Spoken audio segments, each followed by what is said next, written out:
Assalamualaikum warahmatullahi wabarakatuh. Salam sejahtera untuk kita semua.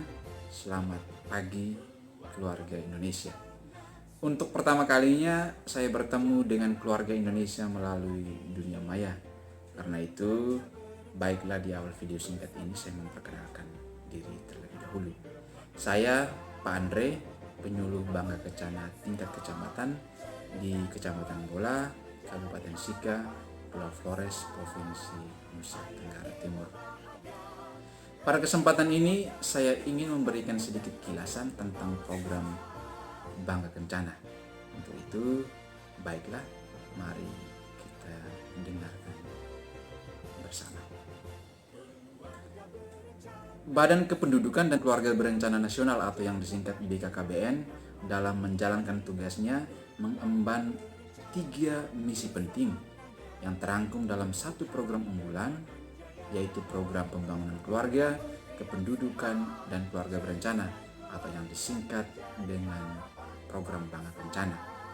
Program ini menurut hemat saya sudah dapat menggambarkan semua yang diperjuangkan oleh lembaga pemerintah non-kementerian yang satu ini. Saya ingin mulai mengulasnya dengan masalah kependudukan. Ada 2 poin utama ketika berbicara tentang penduduk yang tidak bisa terlepas daripadanya, yaitu jumlah atau kuantitas dan mutu atau kualitas. Persoalan penduduk pertama kali hanya dilihat dari segi jumlah atau kuantitas semata. Isu yang diangkat pada masa itu adalah bagaimana cara mengurangi laju pertumbuhan penduduk. Memang pada saat itu isu ini yang tampak karena terjadi ledakan pendudukan yang kian pesat setiap tahunnya.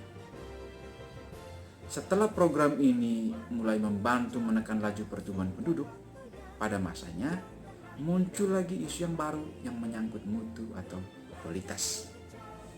Persoalan kependudukan akhirnya terfokus pada 2 isu ini, yaitu jumlah dan mutu atau kuantitas dan kualitas. Yang kedua, kita ulas mengenai keluarga berencana. Menyambung persoalan dari pokok sebelumnya, yaitu pokok kependudukan tadi. Poin yang kedua ini sebenarnya menurut penilaian saya merupakan solusi terhadap persoalan pada pokok terdahulu. Dengan kata lain, dapat saya katakan bahwa keluarga berencana hadir sebagai jawaban terhadap masalah jumlah atau kuantitas dan mutu atau kualitas penduduk. Mengapa demikian? Lalu bagaimana keluarga berencana menanggulangi kuantitas dan kualitas penduduk? Keluarga berencana banyak kali diartikan secara sempit saja di kalangan masyarakat luas. Orang melihatnya hanya sebatas sebagai alat atau obat atau metode kontrasepsi semata. Nyatanya keluarga berencana tidak hanya tentang itu. Ia merupakan suatu kesatuan konsep terencana yang matang tentang keluarga itu sendiri.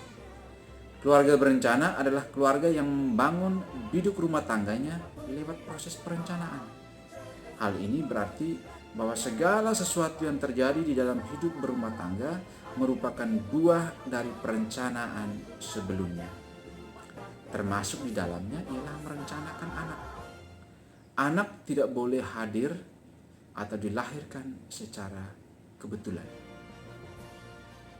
Ia juga tidak boleh dihadirkan karena keteledoran.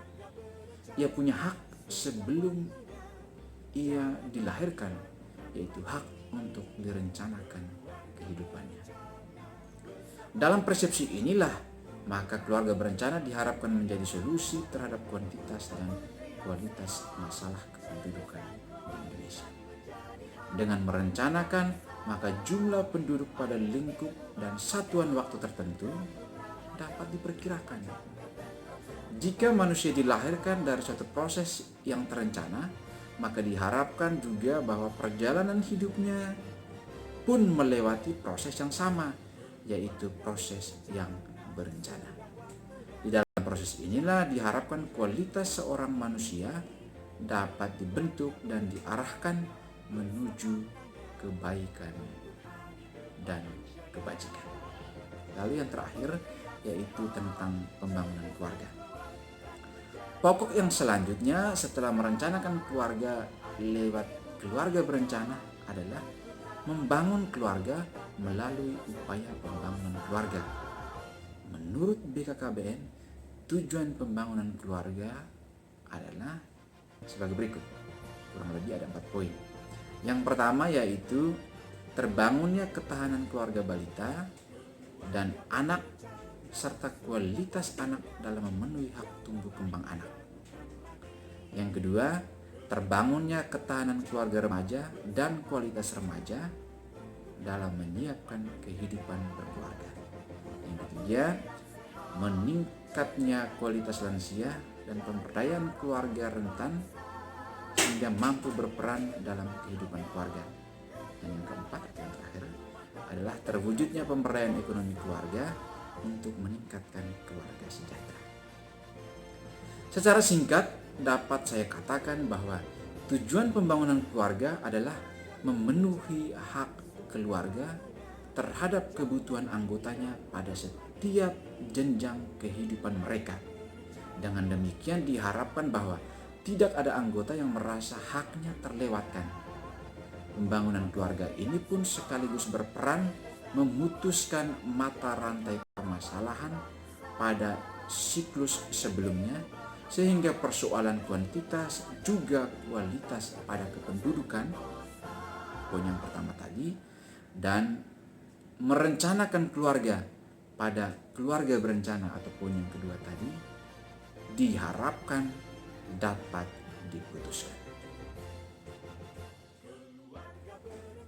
Baik Bapak Ibu, sahabat keluarga Indonesia, dimanapun kita semua berada, semoga di masa-masa sulit seperti ini kita menahan diri untuk tidak kemana-mana, berupaya sebisa mungkin untuk tetap di rumah saja, dan berdoa supaya badai ini cepat berlalu dan kita dapat beraktivitas, menjalankan rutinitas kita seperti biasa kembali. Saya kira itu saja pembahasan atau ulasan singkat mengenai program Bangga Kencana. Semoga saya dapat menemui Bapak Ibu, keluarga Indonesia di lain kesempatan dalam keadaan yang sehat walafiat. Terima kasih, sampai jumpa kembali.